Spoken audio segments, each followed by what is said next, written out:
안녕하세요. 결혼생활 4년 만에 남편과 이혼한 30대 여성입니다. 인정하고 싶지 않지만 아까운 청춘을 남편 같은 사람을 만나서 참으로 부질없이 보낸 것 같아요.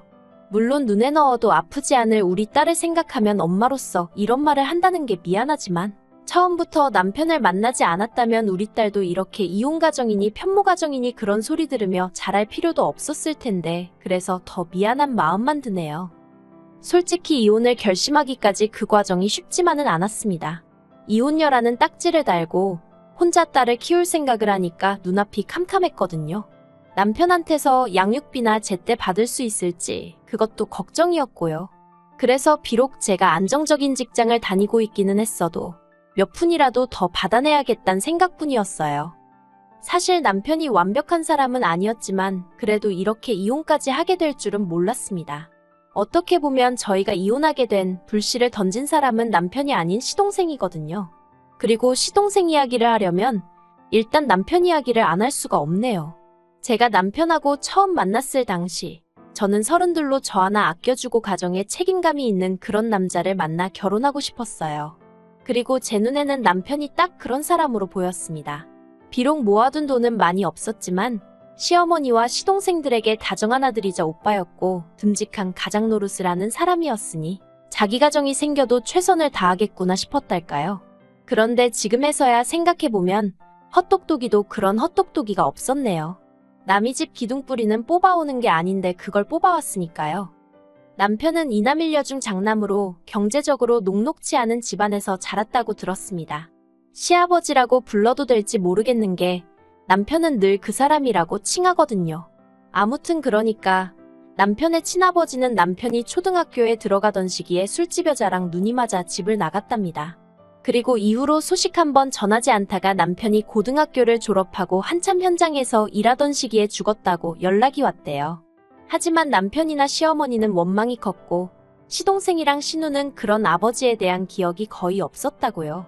그래서 장례 같은 것도 따로 안 치렀다 들었습니다. 그리고 저는 그 사연을 듣는 동안 가슴이 너무 아팠어요.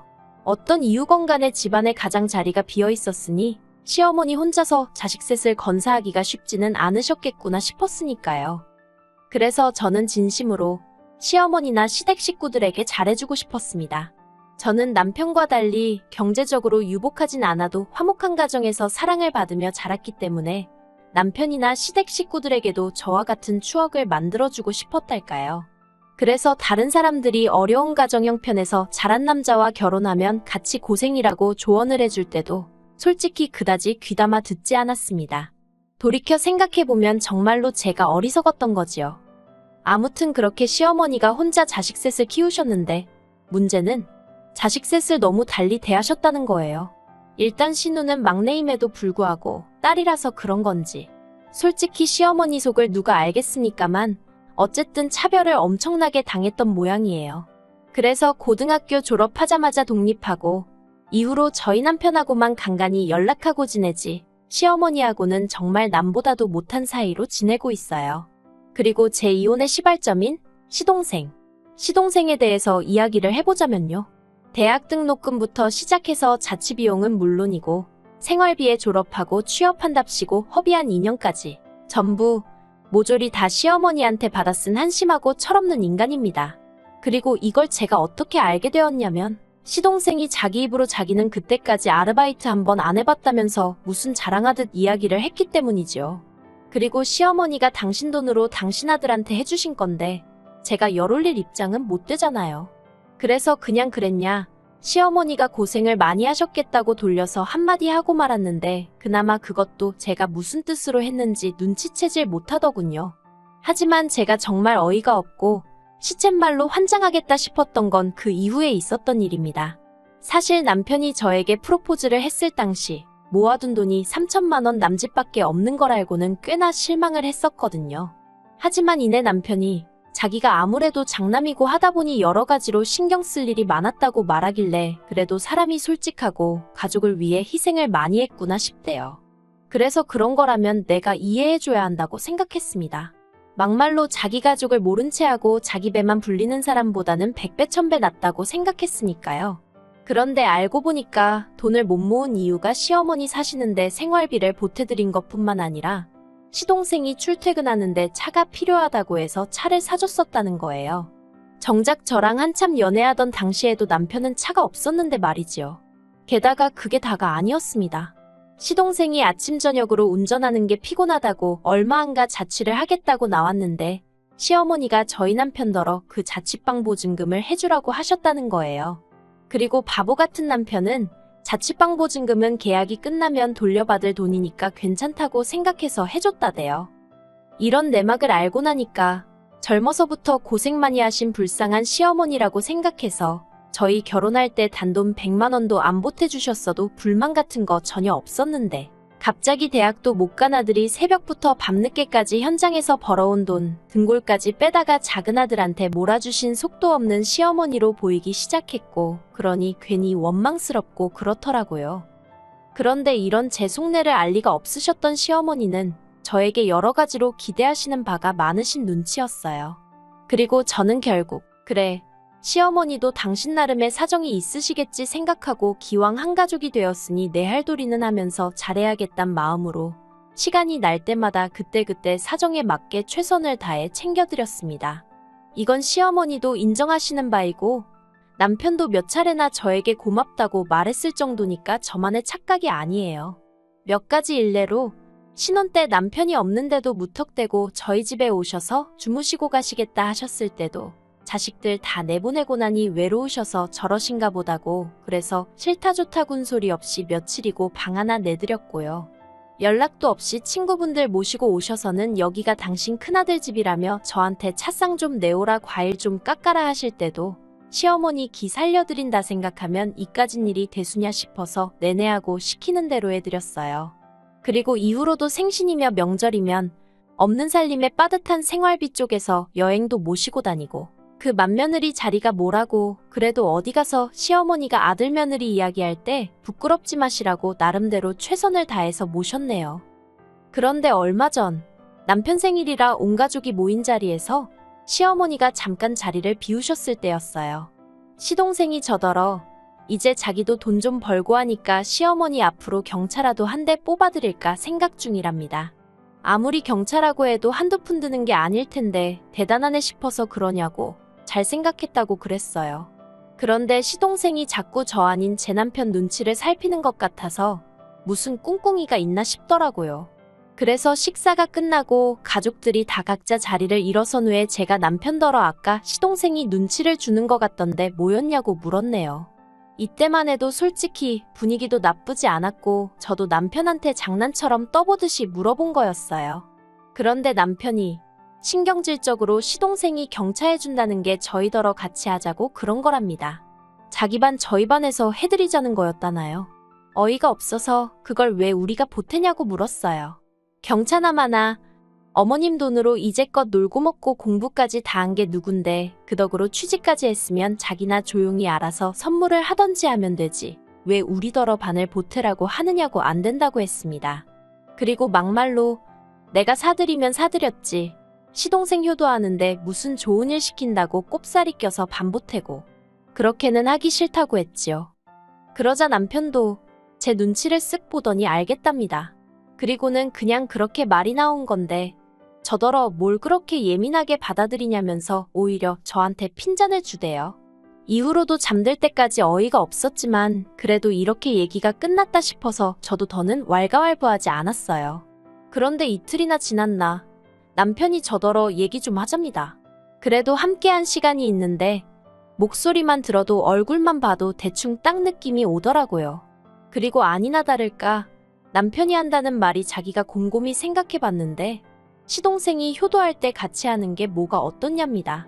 막말로 우리가 차를 사드릴 형편이 되는 것도 아닌데 이참에 같이 효도하면 오히려 좋은 거 아니냐대요.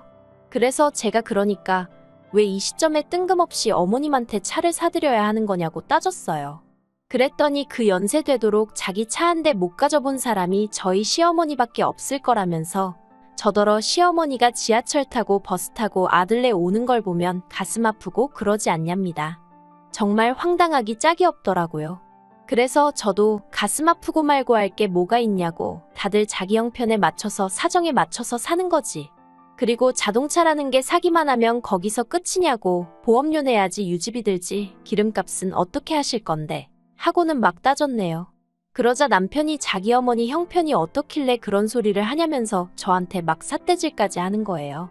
그리고 그런 남편의 모습을 보고 있자니 진짜 깝깝하고 열받고 어처구니도 없고 저 인간은 속도 없나 싶어서, 당신은 그렇게 어머님한테 뒷바라지는커녕 제대로 된 대접도 못 받으면서 시동생한테 돈도 한 번 뜯겼으면 됐지 또 뜯기고 싶어서 그러냐고, 정말 뭐 느끼는 게 없냐고 화를 냈습니다.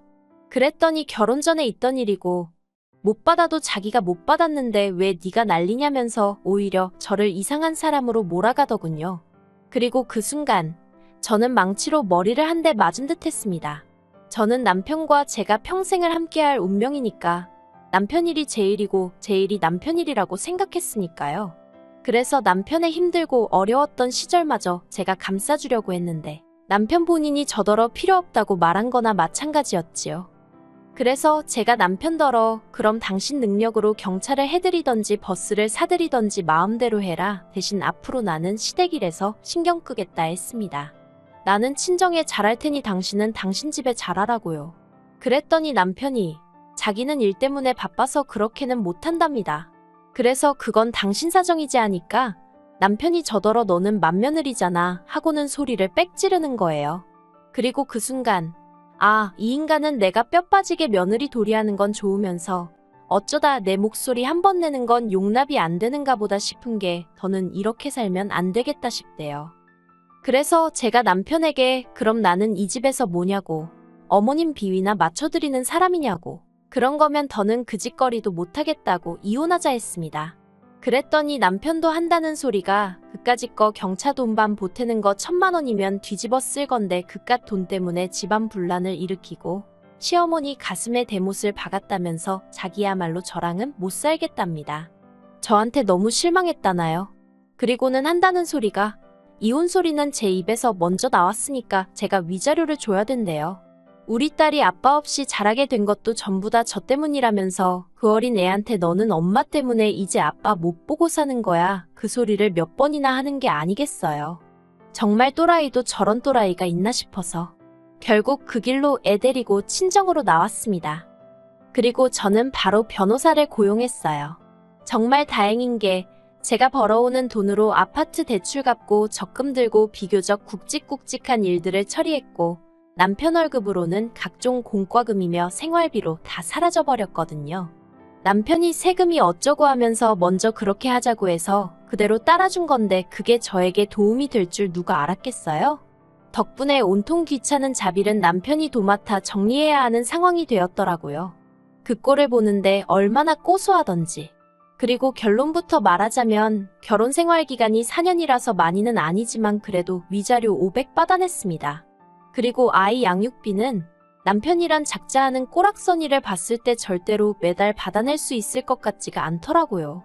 그래서 아파트 대출이 많이 남아있긴 했지만 그래도 양육비를 일시에 받는 셈치고 아파트를 제가 갖기로 하고 이혼했어요.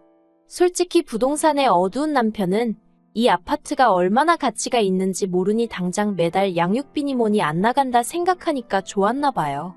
제가 먼저 이렇게 하자 하니까 오히려 저를 바보 취급하면서 좋다고 사인하더라고요. 저렇게 어리석고 셈에 어두운 사람인 줄 모르고 그저 순하고 착하고 가족애가 넘친다고 좋아했던 제가 머저리였네요. 그리고 마침내 법적으로 남남이 되기 며칠 전 어머님께 전화가 걸려왔었어요. 어머님은 그래도 여자가 남자 없으면 고생이라고 저더러 참고 살라셨지만 제가 막말로 친정이 없는 것도 아니고 그렇다고 직업이 없는 것도 아니고 뭐 한다고 정신 빠진 인간 뒤치다꺼리나 해가면서 돈 벌고 애 키우며 살겠습니까? 어머님께 이런 전화도 이제 하지 마시라 불편하다 정중히 말씀드렸네요. 수화기 너머로 어머님 우시는 소리를 들으니까 마음이 편치 않았지만 남편 말대로 제 어머니도 아니고 남인데 뭐 그런 것까지 제가 신경을 쓰나 싶어서 제가 먼저 전화 끊었어요. 솔직히 저는 똥 밟은 거고요. 남편은 지발로 복을 걷어찼다고 생각해요. 이제 남편이란 작자는 보나마나 다시 매일같이 죽어라 돈 벌어서 남 좋은 일이나 시키며 살겠지요. 지 복대로 사는 거라 하니 제가 뭐 해줄 말이 없네요. 저는 이제 인생 2막을 시작해보려고 합니다. 똥 한 번 밟아봤는데 설마 2번 밟겠어요? 조심 또 조심하면서 살아보려고요. 그러면 좋은 날이 오겠지요.